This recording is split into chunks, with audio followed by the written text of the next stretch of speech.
गलातियों गलातियों अध्याय 1।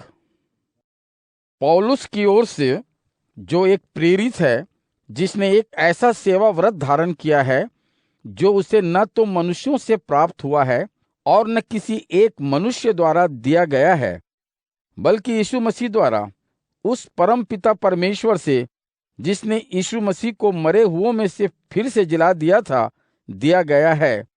और मेरे साथ जो भाई हैं, उन सब की ओर से गलातिया क्षेत्र की कलीसियाओं के नाम हमारे परम पिता परमेश्वर और प्रभु यीशु मसीह की ओर से तुम्हें अनुग्रह और शांति मिले, जिसने हमारे पापों के लिए अपने आप को समर्पित कर दिया, ताकि इस पापपूर्ण संसार से जिसमें हम रह रहे हैं, वह हमें छुटकारा दिला सके।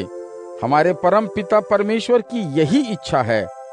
वह सदा सर्वदा महिमावान हो। आमीन। मुझे अचरज है कि तुम लोग इतनी जल्दी उस परमेश्वर से मुंह मोड़कर, जिसने मसीह के अनुग्रह द्वारा तुम्हें बुलाया था, किसी दूसरे सुसमाचार की ओर जा रहे हो। कोई दूसरा सुसमाचार तो वास्तव में है ही नहीं, किंतु कुछ लोग ऐसे हैं जो तुम्हें भ्रम में डाल रहे हैं और मसीह के सुसमाचार में हेर फेर का जतन कर रहे हैं। किंतु चाहे हम हो और चाहे कोई स्वर्गदूत, यदि तुम्हें हमारे द्वारा सुनाए गए सुसमाचार से भिन्न सुसमाचार सुनाता है, तो उससे धिक्कार है। जैसा कि हम पहले कह चुके हैं, वैसा ही मैं अब फिर दोहरा रहा हूं कि यदि चाहे हम हो और चाहे कोई स्वर्गदूत, यदि तुम्हारे द्वारा स्वीकार किए गए सुसमाचार से भिन्न सुसमाचार सुनाता है, तो उसे धिक्कार है। क्या इससे तुम्हें ऐसा लगता है कि मैं मनुष्यों का समर्थन चाहता हूँ, या यह कि मुझे परमेश्वर का समर्थन मिले, अथवा क्या मैं मनुष्यों को प्रसन्न करने का जतन कर रहा हूँ? यदि मैं मनुष्यों को प्रसन्न करता, तो मैं मसीह का सेवक का सा नहीं होता। हे भाइयों, मैं तुम्हें जताना चाहता हूँ कि वह सुसमाचार जिसका उपदेश तुम्हें मैंने दिया है, कोई मनुष्य से प्राप्त सुसमाचार नहीं है, क्योंकि न तो मैंने इसे किसी मनुष्य से पाया है और न ही किसी मनुष्य ने इसकी शिक्षा मुझे दी है, बल्कि दैवी संदेश के रूप में यह यीशु मसीह द्वारा मेरे सामने प्रकट हुआ है। यहूदी धर्म में मैं पहले कैसा जिया करता था, उसे तुम सुन चुके हो, और तुम यह भी जानते हो कि मैंने परमेश्वर की कलीसिया पर कितना अत्याचार किया है और उसे मिटा डालने का प्रयास तक किया है।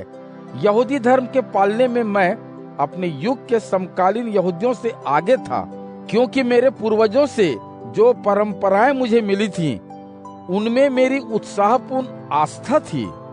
किंतु परमेश्वर ने तो मेरे जन्म से पहले ही मुझे चुन लिया था और अपने अनुग्रह में मुझे बुला लिया था, ताकि वह मुझे अपने पुत्र का ज्ञान करा दे, जिससे मैं गैर यहूदियों के बीच उसके सुसमाचार का प्रचार करूं। उस समय तत्काल मैंने किसी मनुष्य से कोई राय नहीं ली, और न ही मैं उन लोगों के पास यरूशलेम गया जो मुझसे पहले प्रेरित बने थे, बल्कि मैं अरब को गया और फिर वहां से दमिश्क लौट आया। फिर 3 साल के बाद पतरस से मिलने के लिए मैं यरूशलेम पहुंचा और उसके साथ एक पखवाड़े ठहरा। किंतु वहां मैं प्रभु के भाई याकूब को छोड़कर किसी भी दूसरे प्रेरित से नहीं मिला। मैं परमेश्वर के सामने शपथ पूर्वक कहता हूँ कि जो कुछ मैं लिख रहा हूँ उसमें झूठ नहीं है।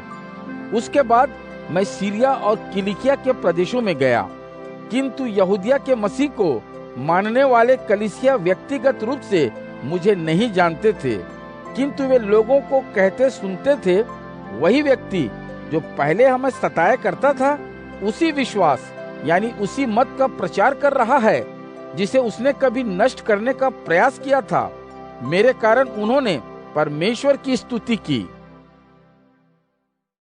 गलातियों अध्याय 2। 14 साल बाद मैं फिर से यरूशलेम गया। बरनबास मेरे साथ था और तीतुस को भी मैंने साथ ले लिया था। मैं परमेश्वर के दिव्य दर्शन के कारण वहां गया था। मैं गैर यहूदियों के बीच जिस सुसमाचार का उपदेश दिया करता हूँ, उसी सुसमाचार को मैंने एक निजी सभा के बीच कलीसिया के मुखियाओं को सुनाया। मैं वहां इसलिए गया था कि परमेश्वर ने मुझे दर्शाया था कि मुझे वहां जाना चाहिए, ताकि जो काम मैंने पिछले दिनों किया था या जिसे मैं कर रहा हूँ वह बेकार न चला जाए। परिणाम स्वरूप तीतुस तक को, जो मेरे साथ था, यद्यपि वह यूनानी है, फिर भी उसे खतना कराने के लिए विवश नहीं किया गया। किंतु उन झूठे बंधुओं के कारण जो लुके छिपे हमारे बीच भेदिये के रूप में यीशु मसीह में हमारी स्वतंत्रता का पता लगाने को इसलिए घुस आए थे कि हमें दास बना सकें, यह बात उठी। किंतु हमने उनकी अधीनता में घुटने नहीं टेके, ताकि वह सत्य जो सुसमाचार में निवास करता है तुम्हारे भीतर बना रहे। किंतु जाने माने प्रतिष्ठित लोगों से मुझे कुछ नहीं मिला। वे कैसे भी थे, मुझे इससे कोई अंतर नहीं पड़ता। बिना किसी भेदभाव के सभी मनुष्य परमेश्वर के सामने एक जैसे हैं। उन सम्मानित लोगों से मुझे या मेरे सुसमाचार को कोई लाभ नहीं हुआ। किंतु इन मुखियाओं ने देखा कि परमेश्वर ने मुझे वैसे ही एक विशेष काम सौंपा है, जैसे पतरस को परमेश्वर ने यहूदियों को सुसमाचार सुनाने का काम दिया था। किंतु परमेश्वर ने गैर यहूदी लोगों को सुसमाचार सुनाने का काम मुझे दिया। परमेश्वर ने पतरस को एक प्रेरित के रूप में काम करने की शक्ति दी थी। पतरस गैर यहूदी लोगों के लिए एक प्रेरित है। परमेश्वर ने मुझे भी एक प्रेरित के रूप में काम करने की शक्ति दी है, किंतु मैं उन लोगों का प्रेरित हूँ जो यहूदी नहीं हैं। इस प्रकार उन्होंने मुझ पर परमेश्वर के उस अनुग्रह को समझ लिया और कलीसिया के स्तंभ समझे जाने वाले याकूब, पतरस और यूहन्ना ने बरनबास और मुझसे साझेदारी के प्रतीक रूप में हाथ मिला लिया, और वे सहमत हो गए कि हम विधर्मियों के बीच उपदेश देते रहें और वे यहूदियों के बीच। उन्होंने हमसे बस यही कहा कि हम उनके निर्धनों का ध्यान रखें, और मैं इसी काम को न केवल करना चाहता था बल्कि इसके लिए लालायित भी था। किंतु जब पतरस अंताकिया आया तो मैंने खुलकर उसका विरोध किया, क्योंकि वह अनुचित था। क्योंकि याकूब द्वारा भेजे हुए कुछ लोगों के यहाँ पहुँचने से पहले वह गैर यहूदियों के साथ खाता पीता था, किंतु उन लोगों के आने के बाद उसने गैर यहूदियों से अपना हाथ खींच लिया और स्वयं को उनसे अलग कर लिया। उसने उन लोगों के डर से ऐसा किया जो चाहते थे कि गैर यहूदियों का भी खतना होना चाहिए। दूसरे यहूदियों ने भी इस दिखावे में उसका साथ दिया, यहाँ तक कि इस दिखावे के कारण बरनबास तक भटक गया। मैंने जब यह देखा कि सुसमाचार में निहित सत्य के अनुसार वे सीधे रास्ते पर नहीं चल रहे हैं, तो सब के सामने पतरस से कहा, जब तुम यहूदी होकर भी गैर यहूदी का सा जीवन जीते हो, तो फिर गैर यहूदियों को यहूदियों की रीति पर चलने को विवश कैसे कर सकते हो? हम तो जन्म के यहूदी हैं, हमारा पापी गैर यहूदी से कोई संबंध नहीं है। फिर भी हम यह जानते हैं कि किसी व्यक्ति को व्यवस्था के विधान का पालन करने के कारण नहीं, बल्कि यीशु मसीह में विश्वास के कारण नेक ठहराया जाता है। हमने इसलिए यीशु मसीह का विश्वास धारण किया है, ताकि इस विश्वास के कारण हम नेक ठहराए जाएं, न कि व्यवस्था के विधान के पालन के कारण, क्योंकि उसे पालने से तो कोई भी मनुष्य धर्मी नहीं होता। किंतु यदि हम जो यीशु मसीह में अपनी स्थिति के कारण धर्मी ठहराया जाना चाहते हैं, हम ही विधर्मियों के समान पापी पाए जाएं, तो इसका अर्थ क्या यह नहीं है कि मसीह पाप को बढ़ावा देता है? निश्चय ही नहीं। यदि जिसका मैं त्याग कर चुका हूँ उस रीति का ही फिर से उपदेश देने लगूं, तब तो मैं आज्ञा का उल्लंघन करने वाला अपराधी बन जाऊंगा। क्योंकि व्यवस्था के विधान के द्वारा व्यवस्था के लिए तो मैं मर चुका, ताकि परमेश्वर के लिए मैं फिर से जी जाऊं। मसीह के साथ मुझे क्रूस पर चढ़ा दिया है।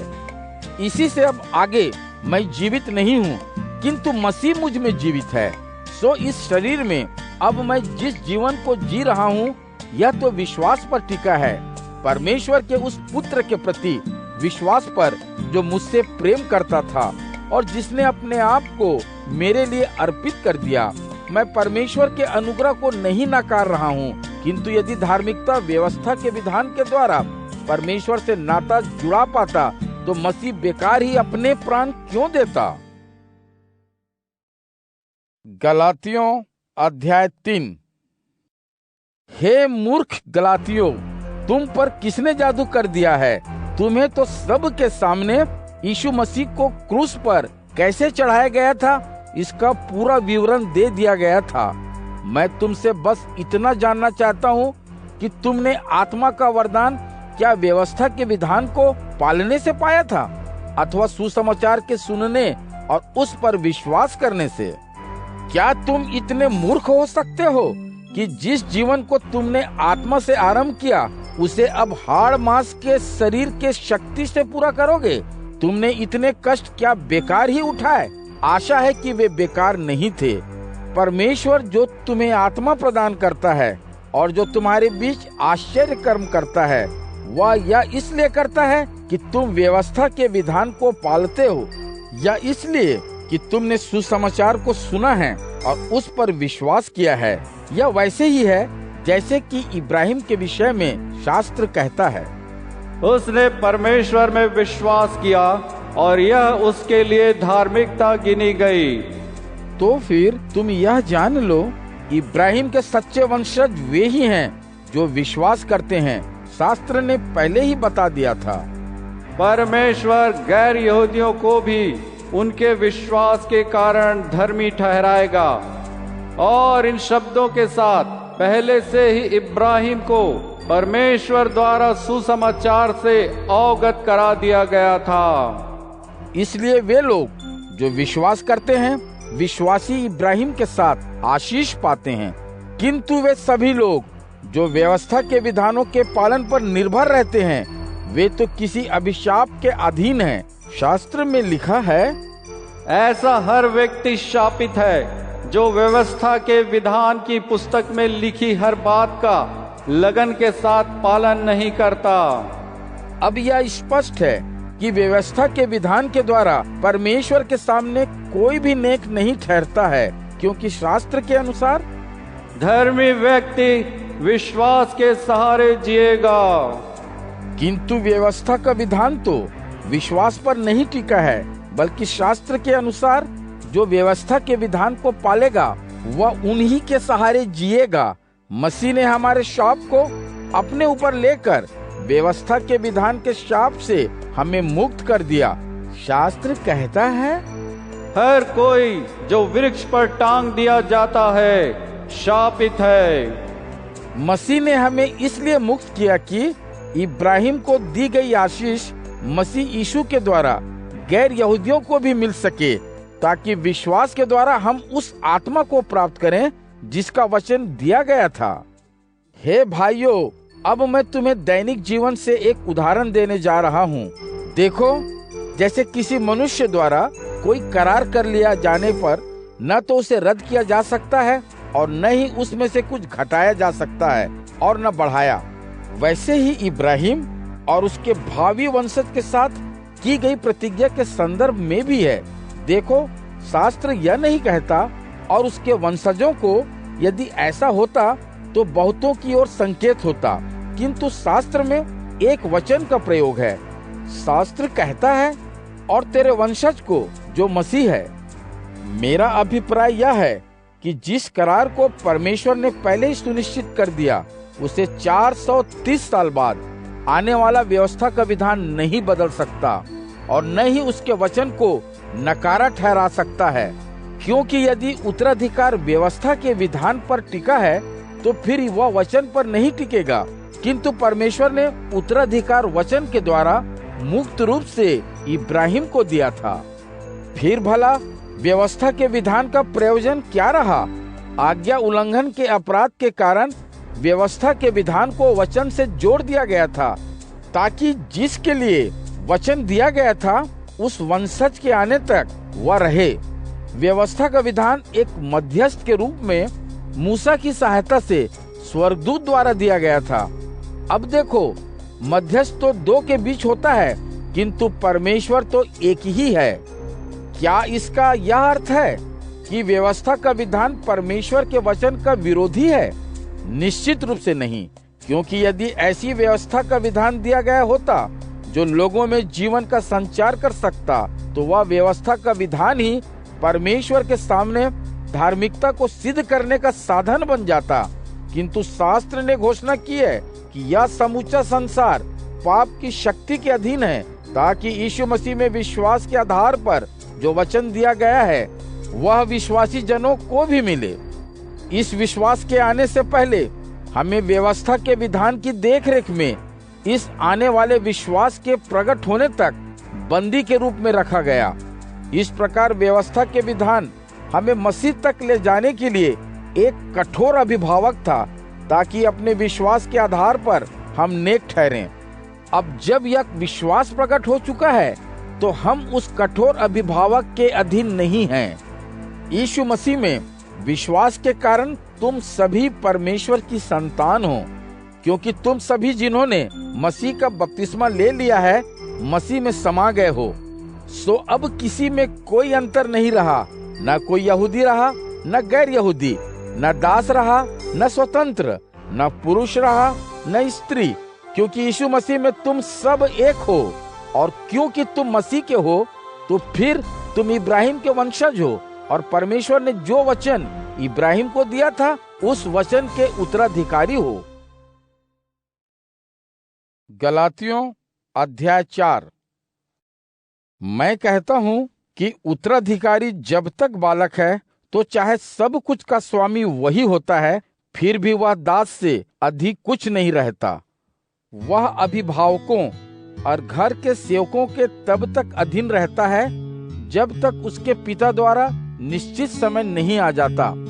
हमारी भी ऐसी ही स्थिति है। हम भी जब बच्चे थे तो सांसारिक नियमों के दास थे, किंतु जब उचित अवसर आया तो परमेश्वर ने अपने पुत्र को भेजा, जो एक स्त्री से जन्मा था और व्यवस्था के अधीन जीता था, ताकि वह व्यवस्था के अधीन व्यक्तियों को मुक्त कर सके, जिससे हम परमेश्वर के गोद लिए बच्चे बन सकें। और फिर क्योंकि तुम परमेश्वर के पुत्र हो, सो उसने तुम्हारे हृदयों में पुत्र की आत्मा को भेजा। वही आत्मा हे अब्बा, हे पिता कहते हुए पुकारती है। इसलिए अब तू दास नहीं है, बल्कि पुत्र है, और क्योंकि तू पुत्र है, इसलिए तुझे परमेश्वर ने अपना उत्तराधिकारी भी बनाया है। पहले तुम लोग जब परमेश्वर को नहीं जानते थे, तो तुम लोग देवताओं के दास थे। वे वास्तव में परमेश्वर नहीं थे, किंतु अब तुम परमेश्वर को जानते हो। या यूं कहना चाहिए कि परमेश्वर के द्वारा अब तुम्हें पहचान लिया गया है। फिर तुम उन सार रहित दुर्बल नियमों की ओर क्यों लौट रहे हो? तुम फिर से उनके अधीन क्यों होना चाहते हो? तुम किन्हीं विशेष दिनों, महीनों, ऋतुओं और वर्षों को मानने लगे हो। तुम्हारे बारे में मुझे डर है कि तुम्हारे लिए जो काम मैंने किया है वह सारा कहीं बेकार तो नहीं हो गया है। हे भाइयों, कृपया मेरे जैसे बन जाओ। देखो, मैं भी तुम्हारे जैसा बन गया हूँ। या मेरी तुमसे प्रार्थना है, ऐसा नहीं है कि तुमने मेरे प्रति कोई अपराध किया है। तुम तो जानते ही हो कि अपनी शारीरिक व्याधि के कारण मैंने पहली बार तुम्हें ही सुसमाचार सुनाया था, और तुमने भी मेरी अस्वस्थता के कारण जो तुम्हारी परीक्षा ली गई थी उससे मुझे छोटा नहीं समझा और न ही मेरा निषेध किया, बल्कि तुमने परमेश्वर के स्वर्गदूत के रूप में मेरा स्वागत किया, मानो मैं स्वयं मसीह यीशु ही था। सो तुम्हारी उस प्रसन्नता का क्या हुआ? मैं तुम्हारे लिए स्वयं इस बात का साक्षी हूँ कि यदि तुम समर्थ होते तो तुम अपनी आंखें तक निकाल कर मुझे दे देते। सो क्या सच बोलने से ही मैं तुम्हारा शत्रु हो गया? तुम्हें व्यवस्था के विधान पर चलाना चाहने वाले तुम में बड़ी गहरी रुचि लेते हैं, किंतु उनका उद्देश्य अच्छा नहीं है। वे तुम्हें मुझसे अलग करना चाहते हैं ताकि तुम भी उनमें गहरी रुचि ले सको। कोई किसी में सदा गहरी रुचि लेता रहे यह तो एक अच्छी बात है, किंतु यह किसी अच्छे के लिए होना चाहिए, और बस उसी समय नहीं जब मैं तुम्हारे साथ हूँ। मेरे प्रिय बच्चों, मैं तुम्हारे लिए एक बार फिर प्रसव वेदना को झेल रहा हूँ। जब तक तुम मसीह जैसे ही नहीं हो जाते, मैं चाहता हूँ कि अभी तुम्हारे पास आ पहुँचूं और तुम्हारे साथ अलग ही तरह से बातें करूं, क्योंकि मैं समझ नहीं पा रहा हूं कि तुम्हारे लिए क्या किया जाए। व्यवस्था के विधान के अधीन रहना चाहने वालों से मैं पूछना चाहता हूं, क्या तुमने व्यवस्था के विधान का यह कहना नहीं सुना कि इब्राहिम के 2 पुत्र थे, एक का जन्म एक दासी से हुआ था और दूसरे का एक स्वतंत्र स्त्री से। दासी से पैदा हुआ पुत्र प्राकृतिक परिस्थितियों में जन्मा था, किंतु स्वतंत्र स्त्री से जो पुत्र उत्पन्न हुआ था वह परमेश्वर के द्वारा की गई प्रतिज्ञा का परिणाम था। इन बातों का प्रतीकात्मक अर्थ है। ये 2 स्त्रियां 2 वाचाओं का प्रतीक हैं। एक वाचा सीने पर्वत से प्राप्त हुआ था, जिसने उन लोगों को जन्म दिया था जो दासता के लिए थे। यह वाचा हाजिरा से संबंधित है। हाजिरा अरब में स्थित सीने पर्वत का प्रतीक है। वह वर्तमान यरूशलेम की ओर संकेत करती है, क्योंकि वह अपने बच्चों के साथ दासता भुगत रही है। किंतु स्वर्ग में स्थित यरूशलेम स्वतंत्र है और वही हमारी माता है।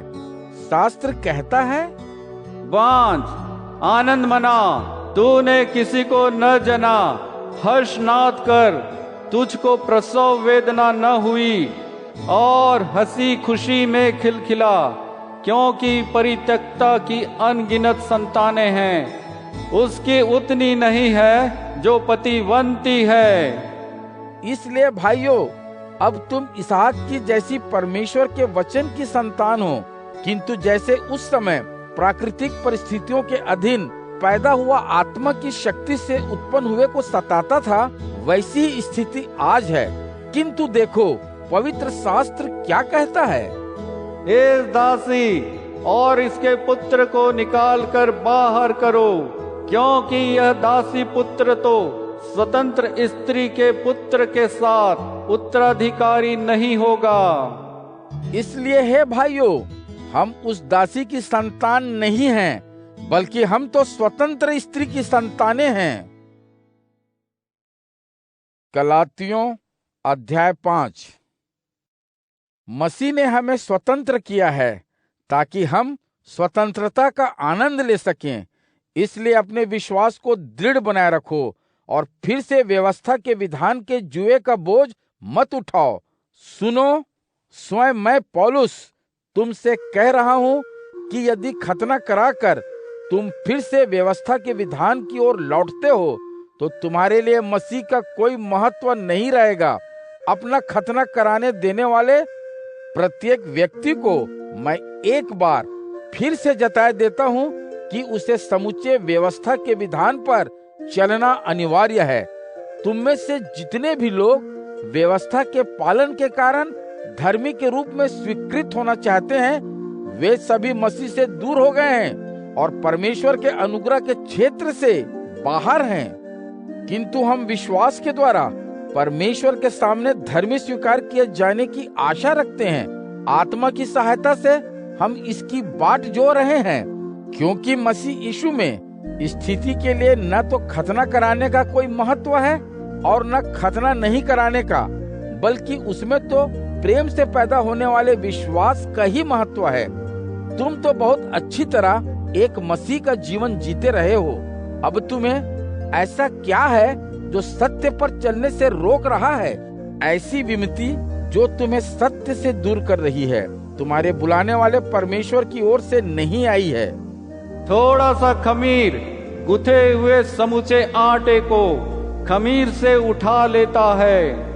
प्रभु के प्रति मेरा पूरा भरोसा है कि तुम किसी भी दूसरे मत को नहीं अपनाओगे, किंतु तुम्हें विचलित करने वाला चाहे कोई भी हो, उचित दंड पाएगा। हे भाइयों, यदि मैं आज भी, जैसा कि कुछ लोग मुझ पर लांछन लगाते हैं कि मैं खतने का प्रचार करता हूँ, तो मुझे अब तक यातनाएं क्यों दी जा रही हैं? और यदि मैं अब भी खतने की आवश्यकता का प्रचार करता हूँ, तब तो मसीह के क्रूस के कारण पैदा हुई मेरी सभी बाधाएं समाप्त हो जानी चाहिए।